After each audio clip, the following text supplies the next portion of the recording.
People are sleeping 8 hours, 10 hours a day, not because they're working so much or their body is in such a bad state, it's just mental diarrhea. If your mind was constantly producing absolute pleasantness for you, would you think how to stop this mind, would you? When you have so much mental diarrhea, how can you have energy? The issue is, the most important faculty in your life is out of control, doing its own rubbish all the time. You have gotten identified with things that you are not. You are living in the comfort that nobody else can see it, but people can see it. You do whatever kind of circus, it is not going to stop. Tonight before you go to bed, sit on your bed and sit down and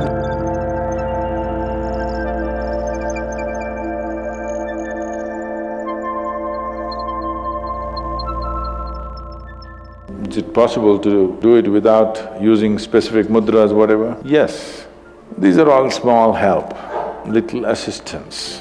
You don't see a Shiva or a Krishna holding mudra and sitting like this, simply intense. Nor will you ever see me sitting like this. No, you will not see me practicing Shambhavi or this or that. If I just close my eyes for 20 seconds, I'm done. I'm ready for the day. So, this is all good help. But is it the only way to do it? No, you can simply sit.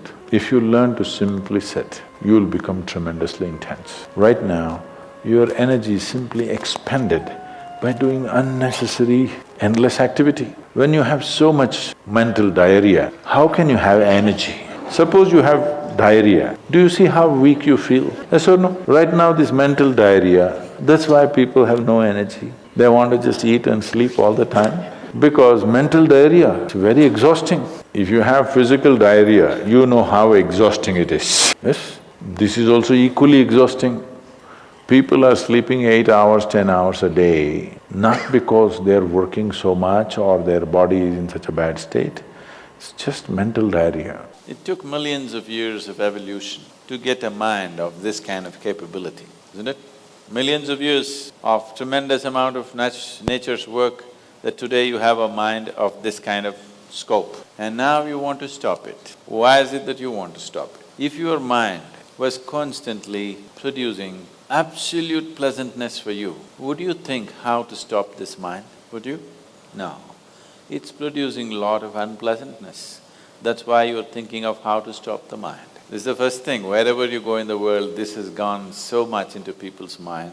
If you tell them you meditate, they say, "But Sadhguru, I'm not able to stop my mind." I said, that will happen only after you stop your kidneys, liver, heart. You stop all these things, then the mind will also stop. Do you want it to stop? No. Then why do you want the mind to stop? Why do you have such a horrible prejudice against the mind? You don't mind if your heart is beating, you can meditate. You don't mind if your liver is working, you can meditate. Your kidneys are functioning, you can meditate. If your brain functions, you can't meditate, what is the problem? You seem to have something against intelligence, isn't it? If you stop the mental diarrhea, there's enough energy to make this very, very intense. Now how do I stop mental diarrhea? If you have diarrhea, physical diarrhea, what is the first thing to do? Huh? What?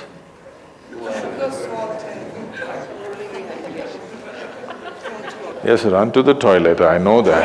I'm saying as a corrective measure, what's the first thing you do? First thing is stop eating, right? Yes or no? But diarrhea means in some way we've eaten something that the body doesn't want. It's trying to throw it out, yes? You've taken something inside which the body doesn't like, it wants to throw it out. First thing is, stay away from food for some time. You eat bad food and then try to stop diarrhea, it's not going to work. So similarly, bad food for the mind is just this. You have gotten identified with things that you are not. The moment you get identified with things that you're not, mental diarrhea is inevitable. It's bad food for the mind. Now it will run endlessly, do what you want. You do any meditation, you say Shiva, Rama, it's not going to stop. It's not stopped, isn't it? Because every day you're getting identified with more and more things and you want to stop your mind, you do whatever kind of circus, it is not going to stop. If you disidentify with everything, if you understand what is you and what is not you, if you keep a little distance from that, mind will become still. If you want, you can use it, otherwise you can keep it. Once there is a space between you and the mind, what the mind is doing is not even an issue. It is like you're stuck in the traffic jam, you're struggling through the traffic. That's one experience. Suppose you're either standing on Chamundi Hill or you're floating in a hot air balloon and look down at all the traffic, very peacefully, traffic. Why? To the distance, isn't it? When you're in it, traffic is a different experience. From really high up there, sitting in a hot air balloon, you look down, you can't even hear the sounds. Looks wonderful, traffic, isn't it? Yes or no? Because there's a distance. Right now your hands are like this, or you're holding it tied up because it'll go all over, is it? No. You can keep it like this. You can keep it like this, you can keep it like this. When you want to use it, you can use it. So it's a useful instrument. Suppose your hands become like this. Some people have become like this, yes or no? If it becomes like this, you will become ridiculous, isn't it? If it happens to your mind, also you're equally ridiculous. It is just that you are living in the comfort that nobody else can see it. But people can see it. They watch you closely enough, they can see it, isn't it? And whether they can see it or not, that's not the point.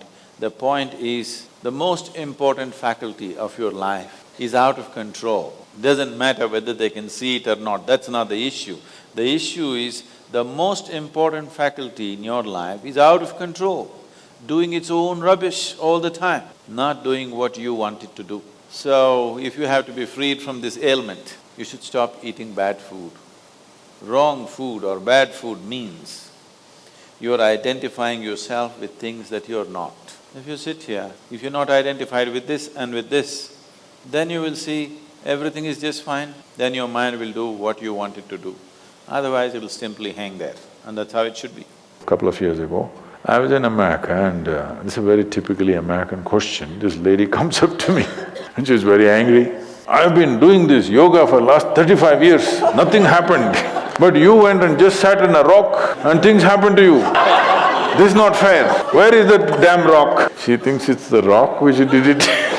The only sadhana that I did in my life is, right from my very early age, though I was very actively involved with everybody around me, I never identified myself with my parents or my siblings or my endless number of friends or the society or the religion or the country or anything around me. Never identified. Not that I was not involved, I was very involved, very active. Even today I'm very active and involved, but not identified. If you don't identify with anything, there is enough energy in this to become intense. See, I want you to understand, your life energy right now in this body, how many things it's doing here as you're sitting here? Hello, do you know the complexity of activity it is doing? Every cell in the body, your liver, your kidney, your spleen, and all kinds of things that we cannot even figure even today. Yes? Just see as you sit here, how many things this energy is doing. Obviously, it must be intense to do all this. You are not able to experience it because of diarrhea. When you have diarrhea, that's how you feel, isn't it? Yes or no? So that's how it is. Stop the diarrhea, stop eating bad food, diarrhea will stop. Once diarrhea stops, there's enough energy in this to sit here and reverberate in a very intense way. Tonight before you go to bed, sit on your bed and sit down and discount everything that is not you. This house in which you're living, is this me? No. This loving parent or mother, father, wife or husband or child, they're wonderful, but is this me? No. Now these nice clothes I'm wearing, is this me? No. Now my body, I like it, but is this me? No. Now I'm having so many thoughts, is this me? No. Now I'm having wonderful emotions, is this me? No. Like this, everything that's not you, before you sleep, keep it down and go to bed. Tomorrow morning, you will wake up considerably more intense than today. Every day you do it, in a little while, if you simply sit here, things around you will reverberate, really.